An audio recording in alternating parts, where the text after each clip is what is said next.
네, 안녕하세요. 예스맨입니다. 여러분들의 구독과 좋아요는 제가 영상을 만드는데 아주 큰 힘이 되고 버팀목이 됩니다.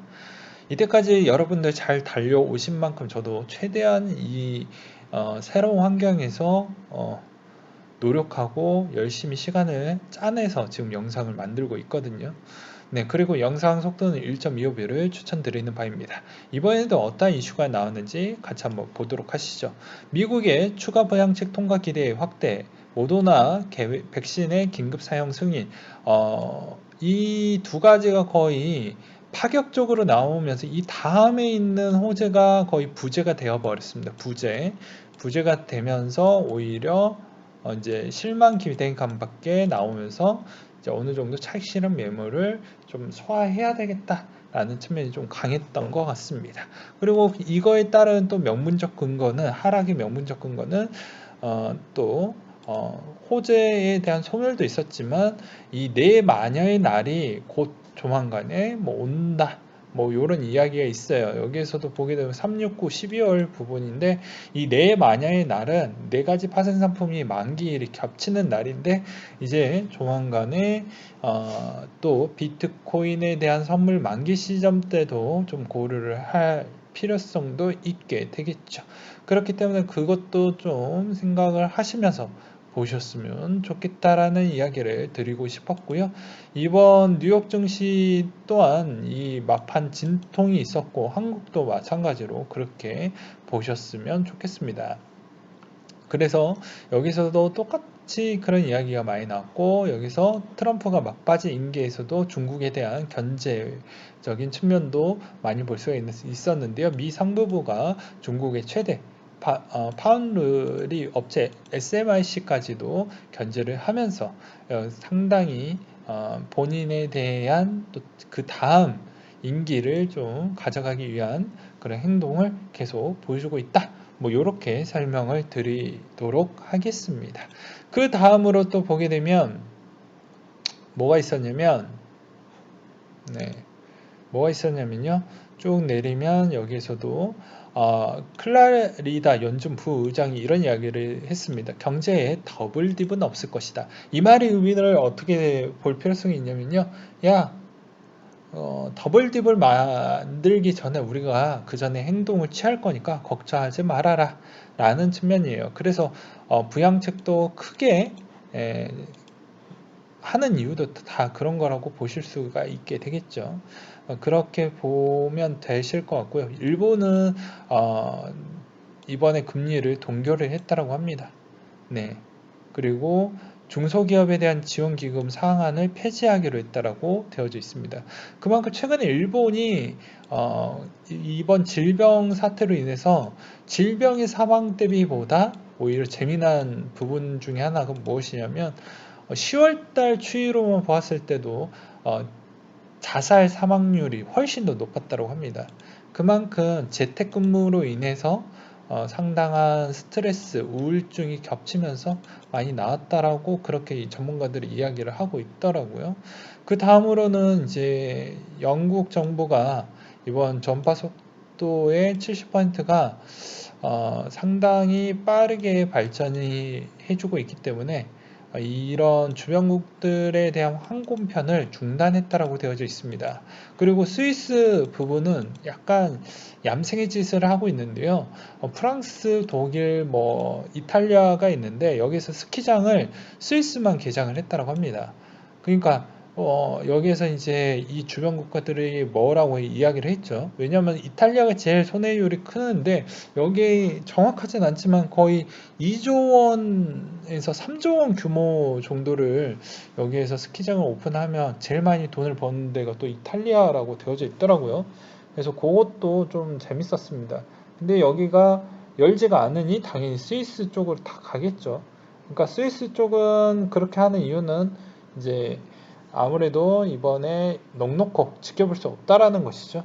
그래서 연말이라도 이렇게 열면서 상당히 예, 크리스마스 시즌에 대한 수혜도 같이 보고 주변 국가들이 열지 않았으니까 그 최소한에 대한 관광 피해 규모를 좀 적게 하면서 이 체제를 계속 유지해 가려고 하는 모습을 좀 그려볼 수가 있게 되겠습니다.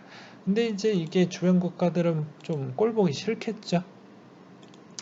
그 다음으로 이제 코인에 대한 소식을 좀 전달해 드리고 싶은데요. 제가 녹화를 뜨고 있는 시점이 약간 시세와 차이가 있을 수 있다는 점을 좀 양해 부탁드리겠고, 현 시세를 보게 되면 아무래도 조정은 그렇게 크게 나오지는 않을 것 같다라는 생각이 듭니다. 시간대비로 보게 되면.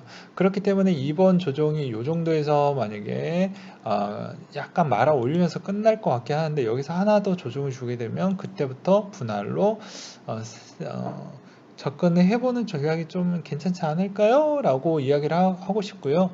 어, 나는 그래도 조금 더 느긋하게 기다려 볼래 라고 하시는 분들은 아무래도 주봉이 상당히 되게 부담되는 자리이다 보니까 뭐 그 다음 주나 뭐 연초 넘어가는 시점부터 접근을 해보셔도 괜찮은 자리를 아마 주지 않을까 싶습니다.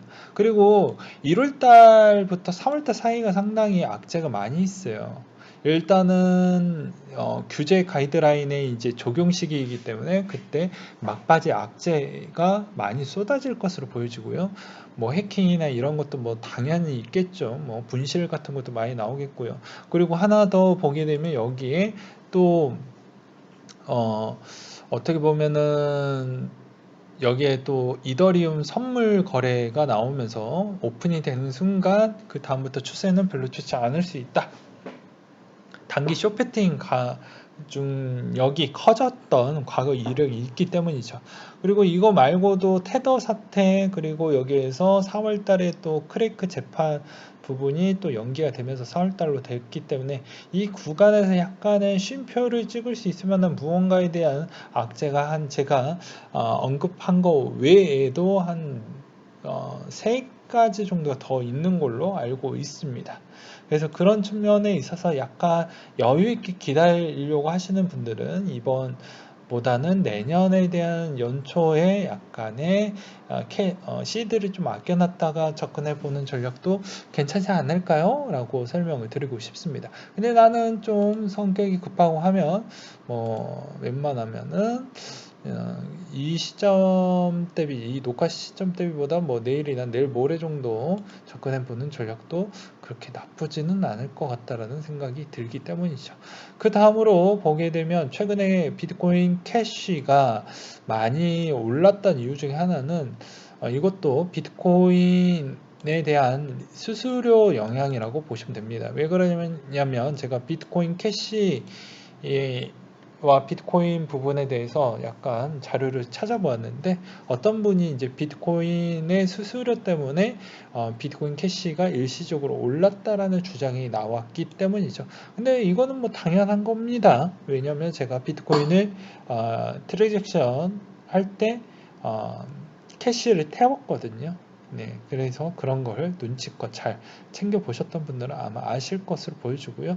지금의 도미넌스 추이를 보게 되면 상당히 부담스럽다라는 생각도 하긴 하지만 역발상으로 생각을 해보라고 이야기를 했습니다. 특히 알트코인을 들고 계시는 자들한테는 역발상으로 생각을 해보라고 이야기를 했어요. 지금 주봉 대비를 보게 되면 상당히 많이 급격하게 쏠렸던 패턴을 보여주고 있는 실정입니다. 그렇기 때문에 여기에서 약간 쉬어가려고 하는 쉼표를 찍을 수 있는 부분이기 때문에 지금의 알트코인은 나중에 추세가 이 시점에 때 진짜 승부수를 던질 거라고 하면 지금의 이 조정에 있는 구간에도 알트코인을 잘 주워 담으면 괜찮겠다라는 생각도 들기도 했습니다. 이거는 각자 판단하셨으면 좋겠고요. 그리고 테슬라가 생산적 삶을 위해서 비트코인 투자를 참는 중이다. 뭐 이런 이야기가 나왔습니다. 나는 평범한 생산적인 삶을 살려고 노력한다. 그래서 요거를 건들고 싶지 않다. 뭐 이런 이야기가 나왔는데요. 이제 마이크로 스트래티지와 앨런 머스크에 대한 입장이 조금은 연관성이 있습니다. 최근에 비트코인이 많이 올라서 이제 테슬라 시총과 거의 유사할 만큼 많이 올라왔죠. 그렇기 때문에 테슬라를 조만간에 제낄 수도 있다라는 점도 상당히 재미난 부분이라고도 생각을 해볼 수가 있게 되겠고요. 그 다음으로는 여기서도 이제 보게 되면 니어가 급등이 나왔던 게 상장 루머 때문에, 코인베이스 상장 루머 때문에 그런 이야기가 나왔다라는 측면이 있고요.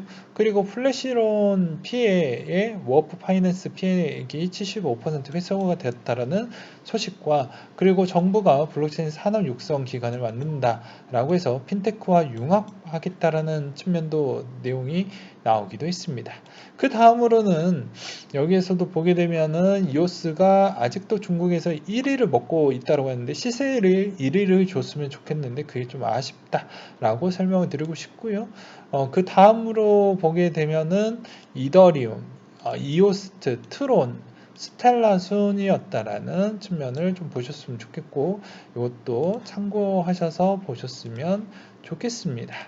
해서 이런 쪽에 있었을 때 보셨으면 좋겠고, 여기에 퀀텀도 보이죠? 퀀텀에 대해서 한 구독자분이 요거에 대해서 또 소식 뭐 없냐라고 물어보셔서 반감기 부분 일정을 이렇게 올려 드릴 테니까 이 점도 참고하셨으면 좋겠습니다.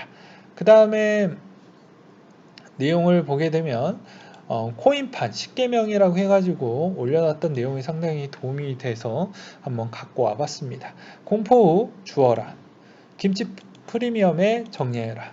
하락 후 역부에 주워 담아라. 하락장에 죽고 상승장에, 이거는 좀 아닌 것 같아요. 네. 그리고 못하겠으면 가만히 있어라. 이 부분만 삭제하면 딱 좋을 것 같아요. 5% 이상이면 익절에 빠르게 팔고 은행 이자는 최대 3%이다. 이거 지금보다 못하죠. 그리고 하락이든 상승이든 더더더 하다가 잃을 수 있으니 적당히 먹고 실행하자. 남의 말에 귀 기울이지 말고 본인이 판단하자. 본인과 주변 말을 믿지 말고 상황을 믿어라. 코인에게 장담하지 말고 차트 같은 거 봐도 소용이 없다. 참고만 해라. 이런 이야기가 있었습니다. 10개명인데 10번은 너무 주관적이어가지고 패스하도록 하겠고요. 그 다음으로 내용을 보게 되면 진리카 스테이킹 방법이라고 해가지고 보게 되면 여기에 있는 주소가 있어요. 이 주소를 참고하셨으면 좋겠습니다. 최근에 진리카가 보게 되면 어떤 생각이 좀 많이 들었냐면요. 네.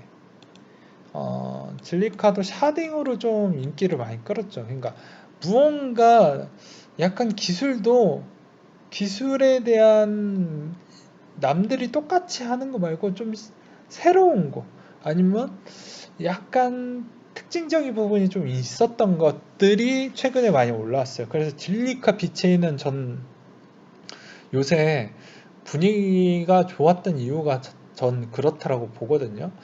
과거에도 특화된 본인만에 대한 그런 색깔이 두드러졌기 때문에 그렇게 평가를 받는 것 같습니다. 예. 그리고 11월 1일 기준으로 스테이킹하고 30시간 후에 이 정도를 받았다라는 점도 참고하셨으면 좋겠고요. 그 다음으로 전문가 상위 500곳이 대기업 절반이 내년 말 비트코인을 보유하게 될 것이다. 이런 이야기를 누가 했냐? 피에르 로차드님께서 투자자문 업체를 운영을 하고 있는데요. 이런 이야기를 했어요. 로차드는 비트코인 투자하기 위해 전환사채를 발행해야 할 것을 예로 들으면서 우리는 많은 기업들이 비트코인을 채택할 수 있을 것으로 보여진다라고 이야기를 하기도 했습니다. 조만간에 올라오기는 하겠지만 제가 녹화를 떠놓기만 했고 언제 올릴까 지금 고민을 많이 하고 있는데 이 주제로 비슷한 주제로 하나를 올려놓긴 했습니다. 연기금이 앞으로 비트코인을 매수할 확률이 매우 높다라는 내용으로 한번 준비를 해봤죠. 그 내용이 이 내용과 비슷하다라고 볼 수가 있습니다. 왜? 연기금에 대한 지금의 입장과 보험회사에 대한 입장과 기업에 대한 입장을 보게 되면 알 수가 있다라는 것이죠. 그리고 통신 3사 패스 인증서 연말전산 간소화 서비스에 제휴를 맺고 적용을 하겠다고 했는데 이 패스 인증서가 그렇게 썩 마음에 들진 않습니다. 예. 근데 어쩔 수 없이 쓸 수밖에 없을 것 같아요. 예, 그 측면과 그리고 미국의 금융 범죄 단속박이 3,000달러 이상 코인 거래에 KYC를 하겠다라는 내용인데요. 이건 뭐 그렇게 뭐 놀랍지 않는 소식 중에 하나인데 이걸 왜 갖고 왔냐? 어차피 내년 1월부터 3월 4일 또는 늦어지면 4월 달까지 해서 이 진폭이 이 고통이 상당히 클 것으로 보여지기 때문이죠. 그래서 이 부분 좀 잘 챙겨보셨으면 좋겠습니다. 네, 오늘은 여기까지 준비를 했고요. 항상 여러분들한테 힘이 되고 도움이 되는 예스맨이 되도록 하겠습니다. 네, 이상으로 마치도록 할게요.